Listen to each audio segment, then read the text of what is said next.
Part 2, Chapter 1, Raychandbhai. I said in the last chapter that the sea was rough in Bombay harbour, not an unusual thing in the Arabian Sea in June and July. It had been choppy all the way from Aden. Almost every passenger was sick.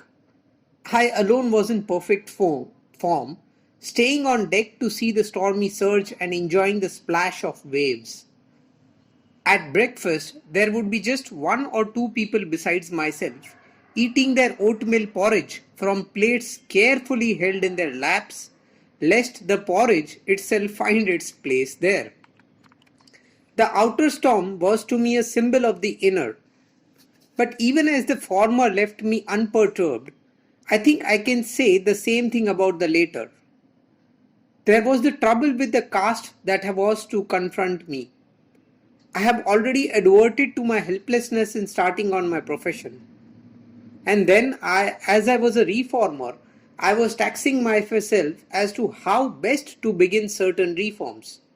But there was even more in store for me than I knew. My elder brother had come to meet me at the dock.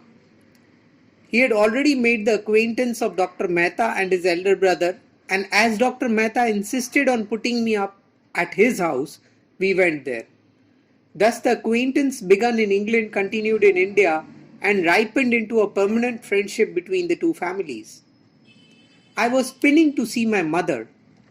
I did not know that she was no more in the flesh to receive me back into her bosom. The sad news was now given me, and I underwent the usual ablution. My brother had kept me ignorant of her death, which took place whilst I was still in England. He wanted to spare me the blow in a foreign land. The news, however, was none the less a severe shock to me, but I must not dwell upon it. My grief was even greater than over my father's death.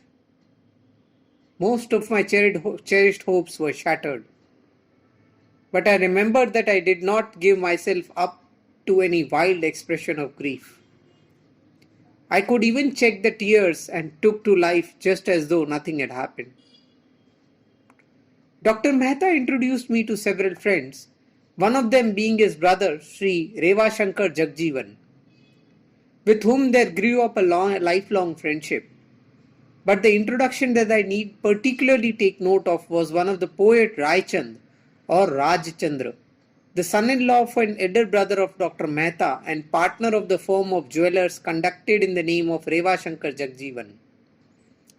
He was not about 25 then, but my first meeting with him convinced me that he was a man of great character and learning. He was also known as Shatavadini, one having the faculty of remembering or attending 100 things simultaneously. And Dr. Mehta recommended me to see some of his memory feasts.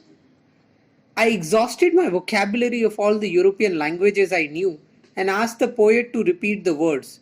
He did so in the precise order in which I had given them. I envied his gift without, however, coming under its spell. The thing that did cast its spell over me I came to know afterwards. This was his wide knowledge of the scriptures, his spotless character, and his burning passion for self-realization. I saw later that this last was the only thing for which he lived. The following lines of Muktanand were always on his lips and engraved on the tablets of his heart. I shall think myself blessed only when I see him in every one of my daily acts. Verily, he is the thread which supports Muktanand's life. Raychandbhai's commercial transactions covered hundreds of thousands. He was a connoisseur of pearls and diamonds. No naughty business problem was too difficult for him. But all these things were not the center around which his life revolved. That center was the passion to see God face to face. Amongst the things on his business table, there were invariably to be found some religious book and his diary. The moment he finished his business, he opened the religious book or the diary. Much of his published writings is a reproduction from this diary.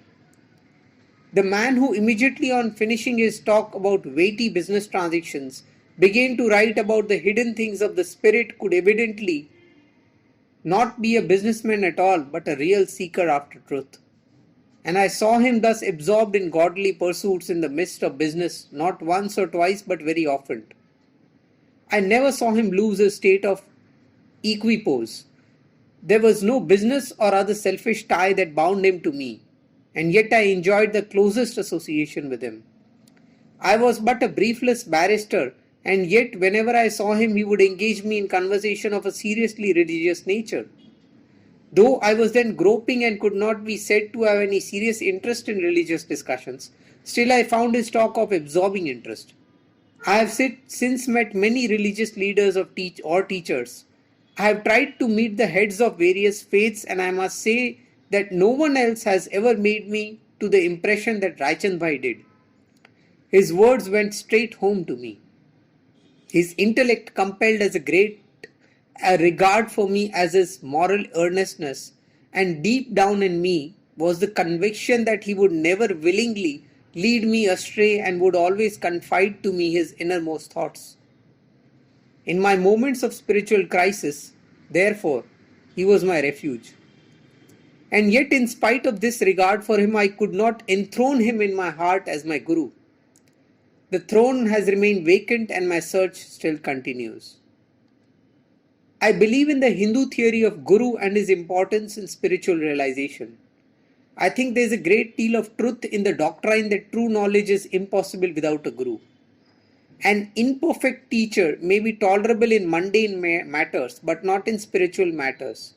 Only a perfect Jnani deserves to be enthroned as Guru. There must therefore be ceaseless striving after perfection, for one gets the Guru that one deserves. Infinite striving after perfection is one's right. If it is own reward, the rest is in the hands of God.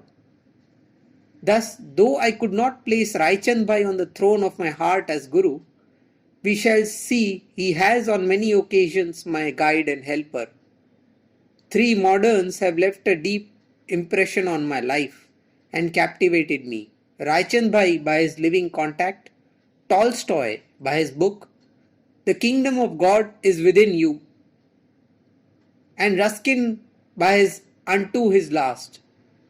But of these more in their proper place.